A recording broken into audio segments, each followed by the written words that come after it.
Southern States Showcase on Sports South is brought to you by Musco Lighting, Mississippi Gulf Coast, One Path Systems, and National Management Resources.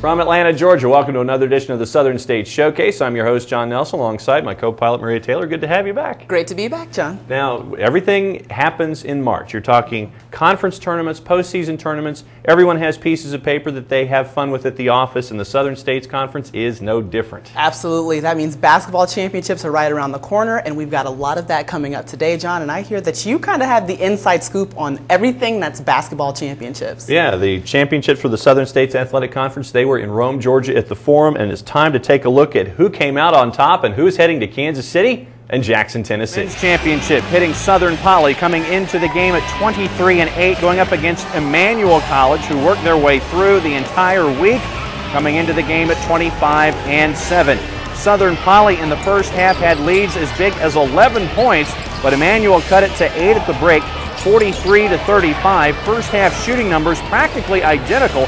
42.9% for Southern Poly, 42.1% for Emmanuel. The second half, back and forth, Emmanuel fighting their way all the way to take the lead by as many as 5 points when it came to the second half, but a back and forth ball game would be decided in the final 20 seconds.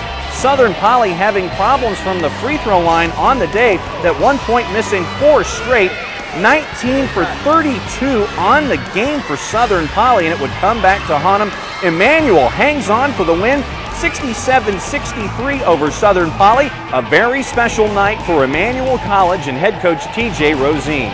This is the first ever SSAC championship in school history in any sport, and I'm just proud that this group of guys could do it for our school. We got great fans, as you can see, and they supported us all year long. And this is a team that won the Champions of Character Award for our league. They won the conference championship on the court. Men of character, and I'm proud to be the leader of these men that were able to win that first championship for us. We had a lot of ups and downs. Freshman year, we squeezed into the national tournament. The last 2 years, we got upset in the first round. I'm glad we finally got this one. And we're going to the nationals. We'll try to get one more. We're not done yet. The second half, it's time to catch up with each of the member institutions to make the Southern States Athletic Conference the special place that it is. And it's also time to catch up with Maria, who goes to Franklin Springs, Georgia. That's right, John. Franklin Springs, Georgia is exactly where Emmanuel College is, and it's an institution that really prides itself on creating an education that integrates faith, learning, and living. We're in a rural setting in Franklin Springs, Georgia. Most people never heard of that, but when Emmanuel was founded in 1919, 92 years ago, this area actually was a spa resort area where people from all over the East Coast would come here for our natural mineral springs that are in this area. And so that's significant, I think, because for many, many years from our very founding, it was founded at a place and in a place where people came to improve their lives. And still today, now we have hundreds of students who come every year in order to improve their lives and make the future a better place. I think there are several things that make Emmanuel a special place. One is our Christ-centered mission that we are very much committed to be a college that bases our decisions and our learning on Scripture and on the Bible, and hopefully put the kind of character and values into our students that when they leave here they can make a real difference in the world. I think another aspect that makes Emmanuel a special place is our sense of close community. We pride ourselves and work hard to make every student feel at home here, to create a loving, caring atmosphere for students to be able to succeed. Our faculty and staff are tremendous at being mentors and friends to our students and really have the students' interests at heart. And I think those ingredients together of combining and integrating faith and learning and living together make Emmanuel a very special place. And so far, President Stewart and the faculty at Emmanuel College have succeeded at making this institution special and unique. And now Emmanuel has big plans of almost doubling its size within the next 10 years. We really have a vision to move Emmanuel in giant steps forward over the next 10 years particularly. We're in what we're calling growing forward mode right now to really expand and practically double the college in several ways. We are going to actually double our course offerings, our majors, our programs. We're going to double actually the size of the physical campus. We have several buildings that we're going to be building. Some are underway right now. And we're going to be doubling our enrollment over the next 10 years as well.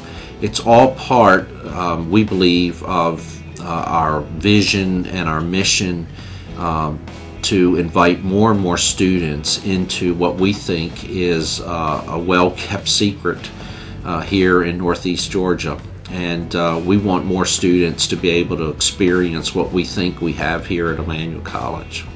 We're real excited about the changes going on. We've just instituted a full master plan for our athletic facilities. We're going to move our baseball facility, our softball facility, our tennis courts, our soccer field, as well as add 2 lacrosse fields to a overall athletic complex.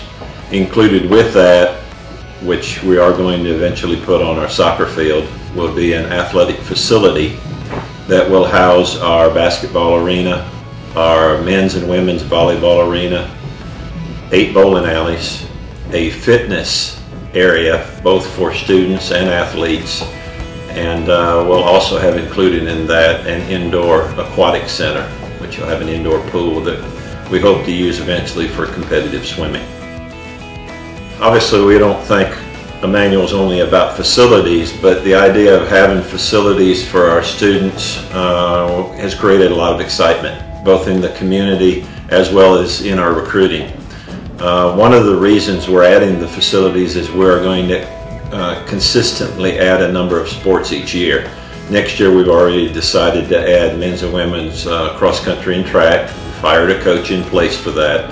We're also going to add men's and women's golf. In the process of finding a coach for that particular sport, and we're adding women's volleyball. We're also going to have competitive cheerleading next year, and those are the 5 that we're going to add next year, with the idea of the following year hopefully adding another 4 or 5 sports. It is our goal to eventually get to close to 30 to 35 sports, and to do that obviously we need better and more efficient facilities. Right now we have approximately 217 student athletes this year. It's our goal within 3 years to be close to 350 to 400 student athletes. They're in the process right now of putting up a new dorm complex, and they feel like within 6 months that they're probably going to have to build another dorm to house all the students that we're going to have.